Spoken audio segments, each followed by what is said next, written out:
Association के प्रधान हैं सरपंचों के विक्रम जी ड्योरखेड़ी, राजकुमार सरपंच जी मागो, सत्यदेव छोट जी, महिपाल गढ़ी जी, खोज जी, देवेंद्र कुलतारण जी, राजीव नैन सरपंच नैना जी, रामभज पाडला जी, भाई विक्रम पहलवान जी, सोमनाथ शिलाखेड़ा जी, काड़ा सरपंच भैणी माजरा जी, वीरभान दिल्लोवाड़ी जी, बबली सरपंच जगदीशपुरा जी, कपिल धनोरी जी, हरिंदर सेठा जी, और अगर आप मुझे अनुमति दें मंच पर जो मेरे बुजुर्ग बैठे हैं और मेरे सामने, क्योंकि एक एक प्रबुद्ध मेरा बुजुर्ग बैठा है, मेरे नौजवान भाई बैठे हैं, कोई नाम छूट जाएगा तो मैं पाप का भागीदार हो जाऊंगा। इसलिए मैं आदरणीय मंच के सब मेरे सामने बैठे और मंच पर बैठे साथियों और बुजुर्गों को संबोधित कर मेरी बात की शुरुआत करूंगा। आदरणीय मंच, आदरणीय मेरे नौजवान साथियों और इतनी भारी संख्या में आई, पुरुषों से भी ज्यादा संख्या में आई मेरी माताएं और बहनें, हमारी बहुएं और बेटियां, मेरे छोटे भाइयों, मैं सबसे पहले भाई आप सबका हृदय की गहराइयों से हाथ जोड़कर बहुत बहुत वंदन, अभिनंदन और धन्यवाद करता हूं।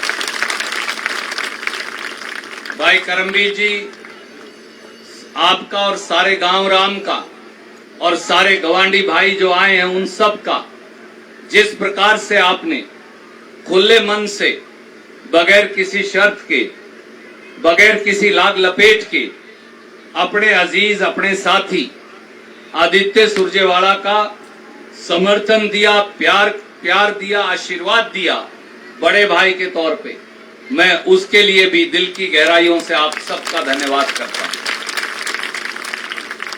मेरे बुजुर्गों, मेरे भाइयों, मेरी माताओं, बहनों, नौजवान साथियों, 5 तारीख का दिन केवल सरकार बदलने का दिन नहीं, 5 तारीख का दिन केवल सत्ता परिवर्तन का दिन भी नहीं, केवल विधायक चुनने का दिन भी नहीं। आप कहेंगे रणदीप भाई फिर किस चीज का दिन? 5 तारीख का दिन हरियाणा में सत्ता बदलने और व्यवस्था बदलने, दोनों को बदलने का दिन है। एक नई तारीख लिखने, एक नया इतिहास लिखने हरियाणा की सरकार सही मायनों में हरियाणा के लोगों की नौकर बनकर, सेवक बनकर काम करे, एक ऐसी सरकार के गठन का दिन। 10 साल से हरियाणा और हिंदुस्तान में एक ऐसी सरकार का शासन है जो गरीब खेत में काम करने वाले रविदासिया और वाल्मीकि को, जो पेट और पीठ एक करके इस देश के लिए रोटी कमाने वाले किसान भाइयों को, जो हम सबको, मुझे और आपको गुंडा, बदमाश, मवाली, उग्रवादी कहती, जब 4 काले कानूनों के खिलाफ लाखों किसान दिल्ली के दरवाजे पर दिल्ली के राजा से न्याय मांगने गए, दस्तखत देने गए, लाल किले पर कब्जा करने नहीं गए। हम केवल दिल्ली के राजा से हमें हमारी खेत में खेती और खलिहान में खेती करके इस देश का पेट पालने, परिवार का पेट पालने का अधिकार मांगने गए। 1 साल से ज्यादा तक मजदूर और किसान और मंडी के हमारे आड़ती भाई भी हमारे साथ आए, सब के सब दिल्ली के दरवाजे के ऊपर पड़े रहे। चिलचिलाती धूप के अंदर, कड़कड़ाती बादल और बारिश के अंदर, बिजली के अंदर, आंधी और तूफान के अंदर किसान ने पीठ नहीं दिखाई, गरीब मजदूर ने पीठ नहीं दिखाई, वहीं बैठा रहा, चाहे रो आई, चाहे तूफान आया, चाहे आंधी आई।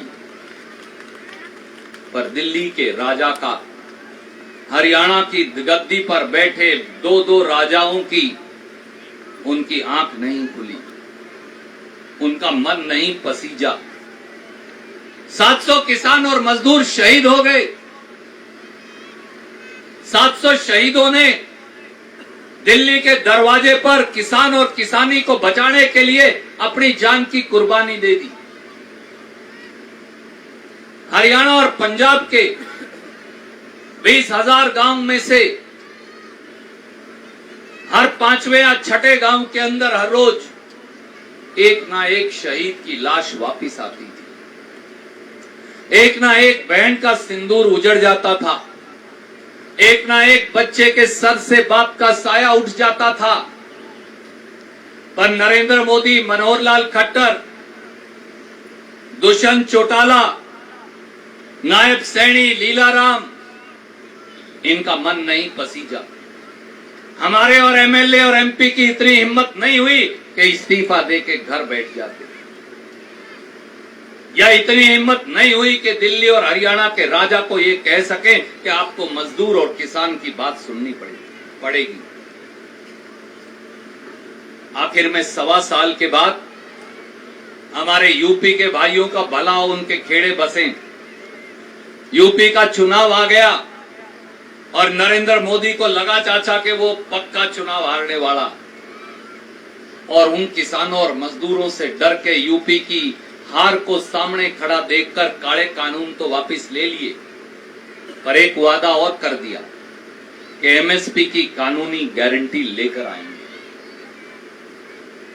आज उस बात को भी 2.5 और 3 साल बीत चुके। मैं किसान का एक बेटा, मैं आपका भाई और साथी, मैं मजदूर का हमदर्द आज आपसे पूछता हूं, 2.5 और 3 साल के बाद दिल्ली और हरियाणा की गद्दियों पर बैठे हुए राजाओं ने वो वादा पूरा नहीं किया। एक बार फिर हमारी पीठ में एक खंजर घोंप दिया। विश्वास देखो, उनसे वोट की चोट से बदला लेने का समय आ गया है मेरे बुजुर्ग। वोट की एक ऐसी चोट मारिए, वोट की एक ऐसी चोट मारिए कि हरियाणा की सत्ता बदल जाए और दिल्ली का सिंहासन ऐसे ऐसे डोल जाए जैसे भूकंप आया। आप कर सकते हो, मुझे विश्वास है आप कर सकते हो। 16 लाख करोड़ रुपया बड़े बड़े उद्योगपतियों का माफ हो सकता है हिंदुस्तान में,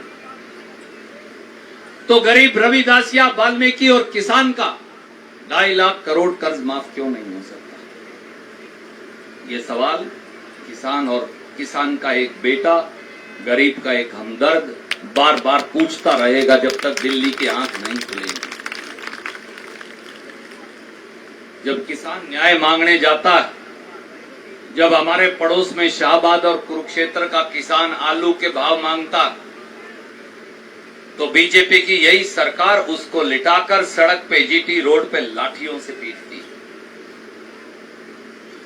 जब खनौरी के बॉर्डर पर कैथल और नरवाना के बीच में हरियाणा और पंजाब के भाई इकट्ठे होकर एक बार फिर एमएसपी की गारंटी मांगते, तो शुभेग सिंह को मार मार कर उसकी लाश बोरी के अंदर डालकर हमारे बेटे की हमको वापस पकड़ा देते।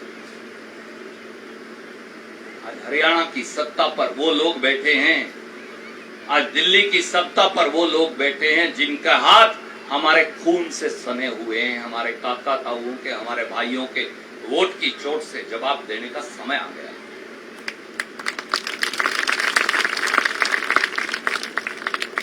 हमारा ये इलाका खेती प्रधान, ये इलाका 10 साल पहले हरियाणा में भी बीजेपी का राज बन गया। 2014 से 2024 आ गया, 10 साल से ये सत्ता की गद्दी पर सवार है। पर इन 10 सालों के अंदर सबसे ज्यादा उत्पीड़न अगर किसी का हुआ तो खेत में किसान के साथ कंधे से कंधा मिलाकर काम करने वाले खेत मजदूर का, और इस देश का पेट पालने वाले किसान का हुआ, नौजवान का हुआ, महिला का हुआ। मेरे बड़े बुजुर्गों, मेरे साथियों, आपका ये भाई, आपका ये बेटा, आपका ये साथी हाथ जोड़कर आपको एक ही बात कहने आया, अगर अब भी हम नहीं जागे तो ये हमारी धरती पर, हमारे खेत खलिहान पर कब्जा करवा देंगे। वोट की चोट से जवाब देने का समय आ गया। ये वो लोग हैं जिन्होंने इस हलके को, ये हलका जो हरियाणा के टॉप 3 हलकों के अंदर हुआ करता था, कपिस्थल की तपोभूमि कैथल का ये इलाका, आपके इस बेटे ने, आपके साथी चौधरी शमशेर सिंह सुरजेवाला ने अपना शरीर लगाकर, आपके साथ कंधे से कंधा मिलाकर एक एक गरीब के झोपड़ी के अंदर दिया जलाया था। एक एक किसान के खेत तक, एक एक किसान के खलिहान तक, एक एक गांव और गली तक एक एक चीज का नया निर्माण किया था। हर 90वें दिन में कभी आंधी आई, तूफान आया, हर 90वें दिन में आकर गांव के अंदर खड़े हो जाता था, आपके सामने खड़े होके कहता था मुझे काम बताइए। गांव की पंचायत काम बताती, गांव के और साथी काम बताते, हर बिरादरी के साथी आगे आकर अपनी अपनी बिरादरी की दरखास्त देते। वो सारे काम आपके इस अजीज ने किए। आपका दिया हुआ शब्द मेरे लिए हिंदुस्तान के संविधान में लिखे हुए शब्द जैसा हुक्म हुआ करता। 2 दिन के अंदर सारा पैसा आ जाता। अगर मैंने जलसा किया, कभी ऐसा नहीं हुआ 48 घंटे में चाहे 2 करोड़ बोलकर गया, 2 के 2 करोड़ पंचायत के खाते के अंदर आके जमा ना हुए। 90 दिन में हम काम पूरा करते, 90 दिन बाद में फिर आके खड़े हो जाता, फिर कहता जी मुझे हुक्म है। और इस इलाके को एक मंदिर की तरह सजाया, संजोया। 5 साल पहले एक ऐसे आदमी के हाथ में सत्ता आ गई। आज मैं आपसे पूछता हूं, 5 साल से नायब सिंह सैनी, 5 साल से लीलाराम इस इलाके की नुमाइंदगी करते रहे। उन दोनों में से कोई 90 दिन छोड़िए 6 महीने भी गांव को कभी ग्रांट देने आया? आप न्याय करके बताएं। पर्ची ली, जात पात के आधार पर कैथल को बांटा और उसके बाद पार गए, दोबारा मुड़कर नहीं आए। एक पुराने जमाने में जो हमारी बूढ़ी माता है वो हाथ पे ओम लिखवा लिया करती थी। पहले तो हमने देखा वो मशीन सी लेके हाथ पे वो शाही से खोदने वाले शमशेर भाई यहीं आया करते थे। अब तो अंग्रेजी में टैटू कहते हैं, पहले कहाँ करते थे उसको, पहले तो और कुछ बोलिया करते थे। मैं देखा, मैं जब बच्चा होता था तब कोई हनुमान जी की फोटो बनवा लेता, कोई शिव जी की बनवा लेता, और ऐसे ऐसे जो अब छोटे भाई हैं, इसकी खोलनी सारे मेरे जो छोटे भाई हैं, ना तेरे नाम नहीं ले रहा ना सरपंच का भाई है, पर करमवीर का भी नहीं नाम लूंगा। जयवीर जैसे छोटे भाई आजकल धर्म पत्नी का नाम भी लिखवा लेते हैं, आजकल टैटू कहते हैं उनको। कोई बुरी नहीं, मैं तो बहुओं के साथ हूँ जी, अच्छी बात है जी। धर्म पत्नी का नाम लिखवाना अच्छी बात है, वो माड़ी नहीं है। मैं तो रोटी खानी है जयवीर, आप तो भाई टाल करते हैं। और यहाँ के एमएलए ने क्या कर रखा? एक तो चलो एमएलए रहा नहीं, विधानसभा भंग होगी। पूर्व विधायक ने क्या कर रखा? 5 साल से हाथ पे खुदवा रखा, छोटे भाई मेरी तो चलती को नहीं। कोई गली सड़क के लिए गया, चौपाल के लिए गया, मेरी तो चलती को नहीं। कोई रोजगार ट्रांसफर के लिए गया, मेरी तो चलती को नहीं।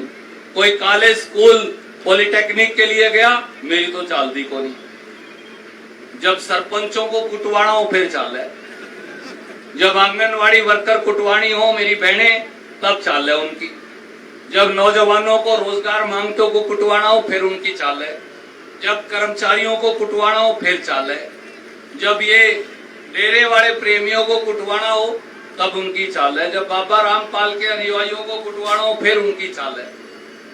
परंतु इलाके का काम करते हुए उनकी चाल देंगे। ये पर्ची मांगने, अपने तो चलो गांव से नफरत करते हैं ये लोग, परंतु कहीं गवांड में पर्ची मांगने आए उनको वो अब क्या कहने लग रहे हैं, शहर वाले साथी भी, भाई वोटों में भी तेरी चालदी कोनी। अब उन्होंने कहना शुरू कर दिया। मैं आपका भाई और बेटा आपको एक ही बात कहने आया हूं, मैं तो इस इलाके का मिस्त्री हूं।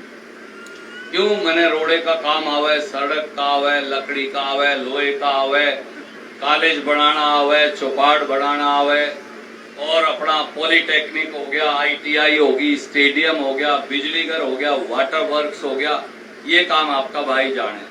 और काका जब थोड़ा काम ज्यादा हो जाता फिर एक मिस्त्री और रखना पड़ता, तो एक छोटा मिस्त्री और रख लिया, आपका अजीज आदित्य सुरजेवाला।